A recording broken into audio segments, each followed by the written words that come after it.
It's a big moment. BSG, the developers of Escape From Tarkov, have finally decided to rework the recoil system after being resistant for many years. Today we're going to look at the proposal and make some suggestions on how to improve it. So imagine you're playing darts, a special kind of high volume darts with the goal to get as many points as quickly as possible. There are 3 styles that you're allowed to use: throw a dart every second with pinpoint accuracy, throw 3 darts very close together but they go up in a line off the dartboard, or throw as many as you want one after another. You still get the bounce from the first 3, but after this you're pretty much guaranteed for all the rest to hit somewhere. In this game, given your objective is to maximize points, you probably selected option 3 in general. You might not score as highly right away, but the ability to throw so many darts should quickly overpower the accuracy from strategy number 1. Obviously, the right answer does depend. If the dartboard is really far away, strategy 1 might result in more consistent scoring. Also, if the score to win is very low, for example achievable in a single dart, option 1 might still be the best. Notice though how option 2 is pretty much the worst in every situation.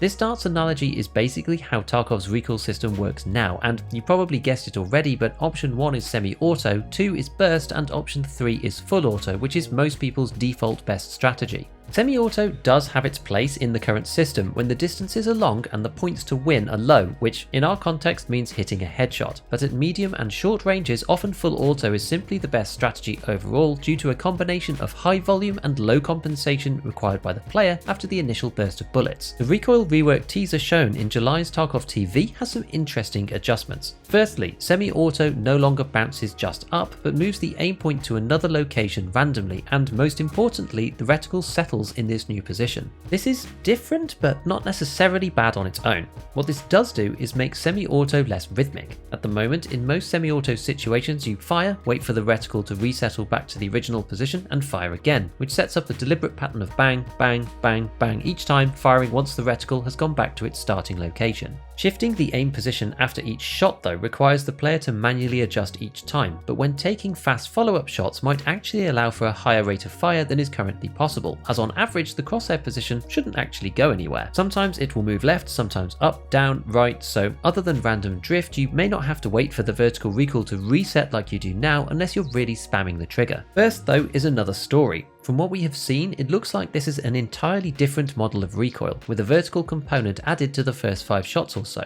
This vertical piece is very consistent, spacing the impacts evenly apart, but I still think that burst will be avoided by almost everyone. Some have argued that the consistency of the pattern will make it easier to control, but having to jerk your mouse down each time you fire is awkward and, as we will see, still more difficult than full auto, so we'll just end up in the same situation that we have now. I think that burst, and for the sake of argument here let's call it the first 3 shots, should function very similarly to the new semi-auto. No meaningful rise in the muzzle on average, but the crosshair moves each time you fire. The difference here is that you don't get a chance to adjust between each round. If the target is close enough that you think the shots are likely to hit anyway, you're trading extra fire volume for lower accuracy versus semi due to the shifting of the aim point, and it's a balance between going for that single tap to the head versus 3 shots to the body and maybe a headshot. So back to the teaser that we saw. After the first 5 shots or so, the PMC's automatic compensation kicks in and the remaining rounds hit broadly in the same location without any user intervention, obviously with some kind of bullet spread. If automatic compensation is going to stay as a feature of recoil in Tarkov, which Nikita said is the case on the cast, then I do think this is an improvement over the existing version. You are still required to control the initial spray on shots 1 to 5, but afterwards you don't have to fight against the PMC's own recoil control.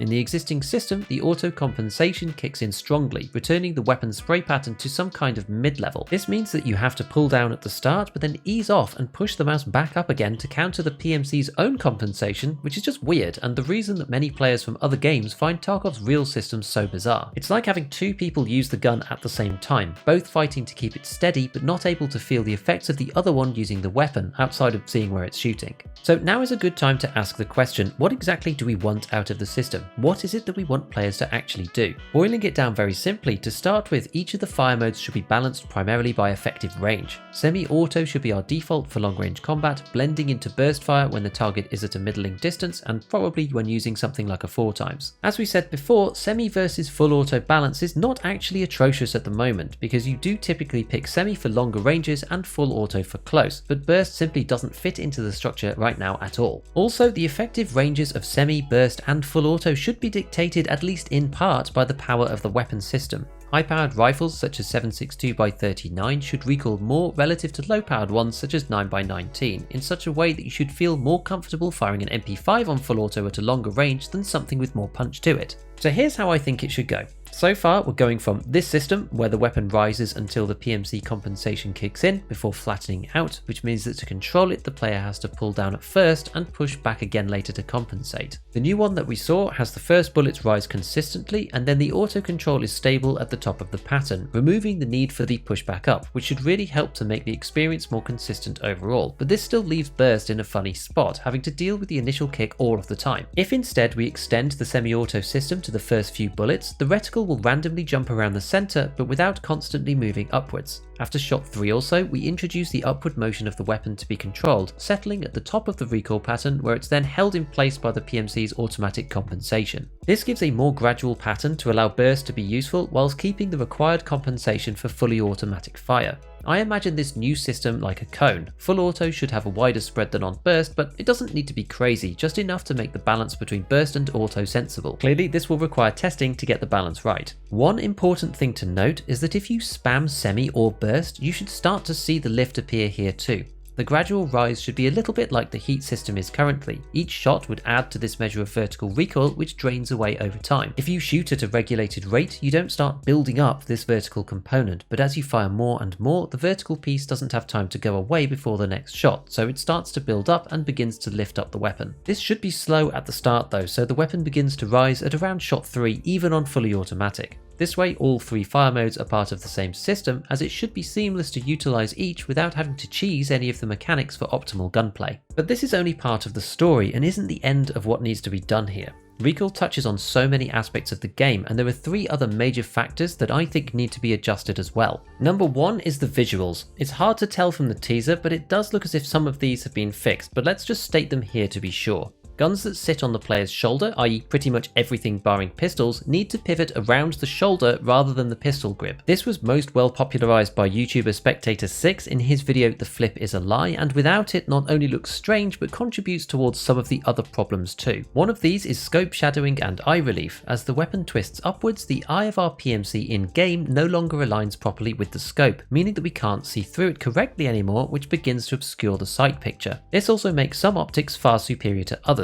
If you're not sure what I mean, try going full auto through the TAC-30 versus the Voodoo. Speaking of the Voodoo, in the teaser the Voodoo that was used on the weapon looks really awful with tons of shadowing around the outside. I hope this is a symptom of quickly rigging up a test environment to showcase the system, as this is something that we really do hate as a player base pretty much in general. The scopes that the community uses en masse are those that have these effects the least, i.e. crisp, clear scope sights that appear large on the player's screen. The other piece to this is camera recoil. There's no inherent problem with camera recoil, but what should happen is the actual recoil of the weapon and the camera recoil should be matched to give a consistent shooting experience. The work in progress shots that we saw seem to include no camera recoil at all, which I think ends up making the weapons feel less real. Number 2 is another game balance point, how unmodded or stock weapons act versus those that are fully modded. Right now, I think that stock weapons are a bit too unwieldy versus their meta counterparts, which leads to a situation now where the recoil system is difficult to tune. Increasing the recoil in general makes guns like unmodded M4s laughable to control, but decreasing it makes meta loadouts absolute laser beams. No matter which way you go, you end up with problems because the gap between the top and the bottom of the recoil spectrum is too high. One way to do this is to make recoil mods multiply rather than add together. This means that the more mods you add, the lower the effect on the final weapon. It's easier to show you what I mean here, so starting with a base M4, this has 73 vertical recoil. This comes from the 119 starting recoil, which is the one with no mods at all, and removes a flat 39%, which comes from a combination of the muzzle, the barrel, the upper, the buffer tube, and the stock. 39% of the original 119 is 46.4 points of recoil reduction, and this is how we get to our 73 in the first place. The Meta M4 takes the same 119 starting recoil and removes 78% this time using its mods, which is 92.8 recoil points in total, which gets us to the extremely low 26.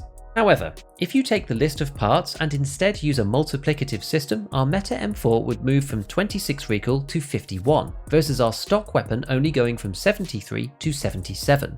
The reason that the meta version ends up losing so much benefit is that under the new system it suffers from far greater diminishing returns than our stock gun, bringing the gap between the two closer together. We don't really want to make everything in the game feel like junk to use though, so what we can do now is increase the effectiveness of the attachments themselves to get back to kind of where we were before. Just picking a relatively random number, if all of the mods in the game were buffed to give 60% more recoil reduction, using the new multiplying method would bring our meta weapon back to 27 recoil, so very similar to how it is now, but the stock weapon would start at 55 instead. As you can see, under the old recoil system, the meta M4 would have minus 29 recoil, which is the reason that just adding them together makes it difficult to balance across the full range of weapon recoils. Two cool features of doing it this way is that the first attachments have the greatest effect. Right now, it's more like the other way around, where you only see the amazing results by stacking at least decent stuff together across the board, but this would help make modding in the early game feel more worthwhile when you only have 1 or 2 upgrades available. The other feature is that this fixes the bullpup problem. Bullpups don't have a separate stock in Tarkov. The MDR is a good example, and this causes a strange relationship with modding. The current system utilizes the zero attachments recoil as the baseline for everything else, but with weapons like the MDR, their inbuilt stocks can't be taken off, so the baseline is already really low. This means that any attachments afterwards have much less effect versus something like an M4 say, which starts with a higher base recoil due to the stock being added later on in the modding process. Switching over to multiplicative fixes this, because a 70 recoil MDR and a 70 recoil M4 will now get the same benefit from a 20% recoil reduction suppressor, which is not the case at the moment. Oh, and before anyone asks, it doesn't matter what order you put the mods on. Multiplication is order independent, so this isn't a problem. Number 3 is ergonomics. Although this doesn't seem like it has anything to do with recoil, as the paired and sort of offsetting stats on our guns, it really does. Ergo is the element that prevents you from simply stacking only recoil reducing attachments, but the problem right now is that it's not really worth enough. Typically, the way that players build the best guns in the game is making the minimum recoil versions first and then taking the bare minimum sacrifices in order to get as much ergo back as possible. I demonstrate this all the time in my weapon build videos, and this is because recoil is simply more useful than ergonomics. In point fire especially, ergo is pretty much entirely unused, and as we all know, point fire in Tarkov is very powerful, so it's used a lot. When aiming, faster aim down sight speed is useful and important in some situations, but if you can't hit your opponent, again recoil is just more valuable. This is why ergo tends to be the dump stat for our weapons most of the time. I have heard a number of suggestions for making ergo more useful, but my two favourites so far are either tighter point fire spread with less sway as ergo increases, which would require a balance of ergonomics and recoil in order to have a decently controllable weapon in that fire mode, and the other one is faster move speed when aiming as ergonomics increases. This would push players towards shorter, higher ergo weapons for close quarters fighting. Some combination of these could give shorter builds more of a chance, as players typically prefer recoil reduction oriented long barreled builds on most weapons at the moment. One final other piece is skills. As always, Tarkov has this RPG element, and honestly I'm not 100% sure what I want to see here. This could be its whole own topic, so for now I'm just going to say this needs to be thought about as well to make the system well rounded, and leave it at that. So next, go up and check out my video on Tarkov's loot economy and why looting just isn't rewarding in the end game most of the time. Otherwise, as usual, a big shout out to all my patrons, hit all the buttons if you enjoyed the video, and as always, have fun in your raids.